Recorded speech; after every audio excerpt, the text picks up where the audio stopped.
what is the evolutionary role of disgust? Do you think it plays a role in our current hysteria, especially in views of masculinity? Well, okay, so I've just gone through a kind of disgust over the Our pets' exudates? yes, the pet reverse peristalsis episode that would follow the beginning of this episode of the DarkHorse Q&A. Yeah. So I'm feeling it a little viscerally. Sure. But anyway, the purpose of disgust is to keep you from engaging things that are likely to be bad for you, probably for pathogenic reasons.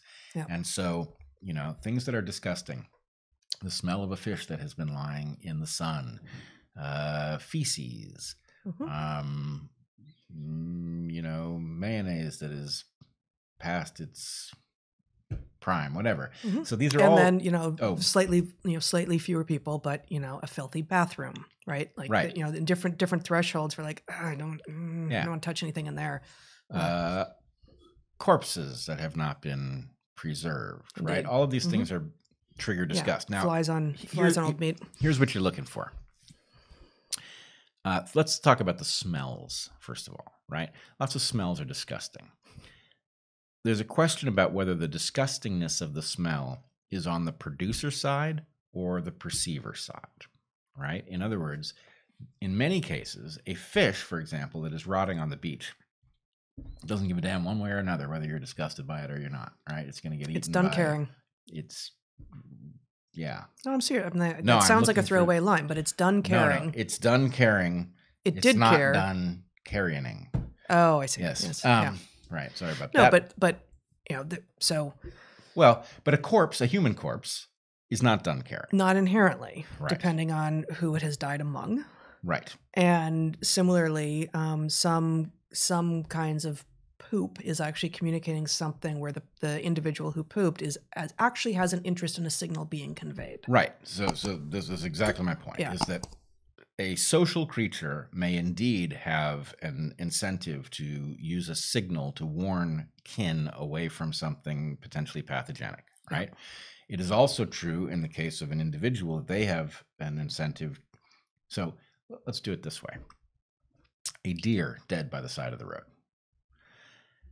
It has no particular interest in conveying to a human that interacting with its corpse might be dangerous, right? It could conceivably have that instinct or that reason to convey that to other deer who might be kin and could be warned off, but because they're not carnivores, it doesn't need any special. Yeah, I don't see it. Yeah. Well, so here's my point. Carrion smells bad to us because we're wired to detect carrion because it's dangerous, right? Now you're probably wired to be able to override that if sufficiently starving, right? So it definitely smells off. Well, would a prediction of this be that a dedicated herbivore like a rabbit wouldn't have an aversion to a carrion smell because it's not looking for meat anyway? And if grasses grow, if its food is growing near where the carrion is, it shouldn't care one way or another if the meat smells fresh or the meat smells bad. It's super complex because let's say you're a rabbit, you're attracted to some grass that's near rotting animal to which you are indifferent, but now what if the grass is sullied? Or the grass is sullied, or the jackal is attracted right, to yeah. the No, that's carcass. risk of second order predation or right. Yeah. But my point is, let's compare two things: human cadaver and deer roadkill. Yep. Okay. The human has an incentive. The cadaver has an incentive to warn other humans away from it. And we humans have an incentive to discover the hazard and be repulsed, right? The deer has only one of these two. The deer has it's done caring, effectively, but we are not done caring about whether or not it is edible meat or not, right? If it's just been killed and it doesn't stink, you might as well pick it up off the road and, have venison steaks. But if it's at all rotten, you want to be warned off it, and your repulsion does that. But the point is, it's one of two things. It's all user side on the carrion front. On the cadaver side, it could be both.